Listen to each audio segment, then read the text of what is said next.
Assalamualaikum warahmatullahi wabarakatuh. Perkenalkan, saya Nura Reska Maharani dengan NIM 200.29064 dari kelas Ilmu Kesehatan Masyarakat A.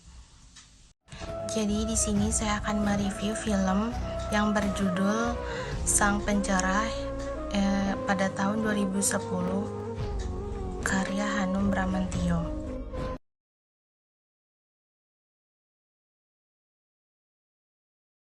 Film Sang Pencerah merupakan karya film Hanung Bramantyo yang berangkat dari sejarah perjuangan tokoh besar yakni Kiai Haji Ahmad Dahlan sebagai pendiri Muhammadiyah. Pada tahun 1868, Kauman merupakan kampung Islami terbesar di Yogyakarta dengan masjid besar sebagai pusat kegiatan agama, dipimpin seorang penghulu Kamaluddin Ningrat. Nah, saat itu Islam terpengaruh ajaran Syekh Siti Jenar yang meletakkan raja sebagai perwujudan Tuhan, serta masyarakat meyakini titihan raja adalah sabda Tuhan. Syariat Islam bergeser ke arah tahayul atau mistik, sementara itu kebodohan dan kemiskinan merajalela akibat politik tanam paksa yang dilakukan oleh Belanda.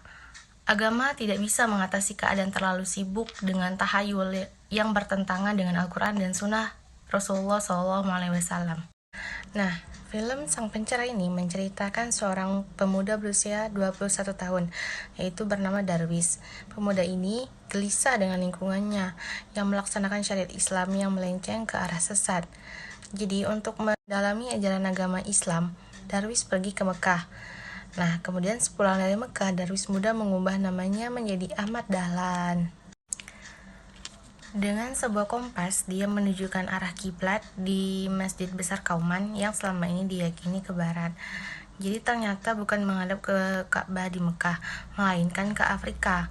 Usul itu kontan membuat para kiai termasuk penghulu Masjid Agung Kauman, Kiai Penghulu Kholil Kamaluddin Ningrat meradang. Kemudian Ahmad Dahlan, anak muda yang 5 tahun menimba ilmu di kota Mekah, dianggap membangkang aturan yang sudah berjalan selama berabad-abad lampau.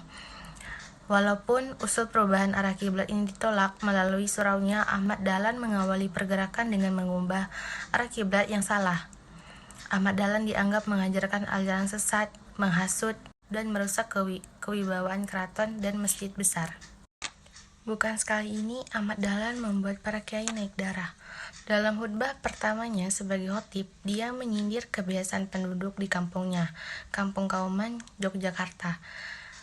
Dalam berdoa itu cuma ikhlas dan sabar yang dibutuhkan. Tak perlu kiai, ketip, apalagi sesajen, katanya. Walhasil, Dahlan dimusuhi. Langgar Kidul di samping rumahnya, tempat dia sholat berjamaah dan mengaji, bahkan sempat hancur di amuk masa lantaran dianggap menyebarkan aliran sesat. Cobaan Ahmad Dahlan dalam pergerakannya meluruskan syariat Islam pun tidak hanya sampai di situ. Dirinya juga dituduh sebagai kiai kejawen hanya karena dekat dengan lingkungan cendekiawan Jawa di Budi Utomo. Bahkan dirinya disebut juga sebagai kafir. Dahlan yang piawai bermain biola dianggap kontroversial. Ahmad Dahlan juga dituduh sebagai kiai kafir karena membuka sekolah yang menempatkan muridnya duduk di kursi seperti sekolah modern Belanda, serta mengajar agama Islam di Quick School atau sekolah prabangsawan di Jetis, Yogyakarta. Tapi tuduhan tersebut tidak membuat pemuda Kauman itu surut.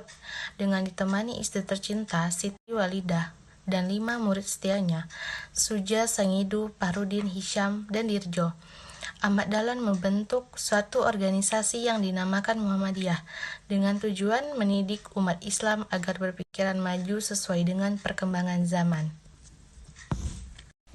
Jadi, kita bisa simpulkan dari film Sang Pencerah ini, intinya itu bukan soal agama yang siapa yang benar atau salah, tetapi film Sang Pencerah ini berbicara tentang perbaikan terhadap diri sendiri untuk agama.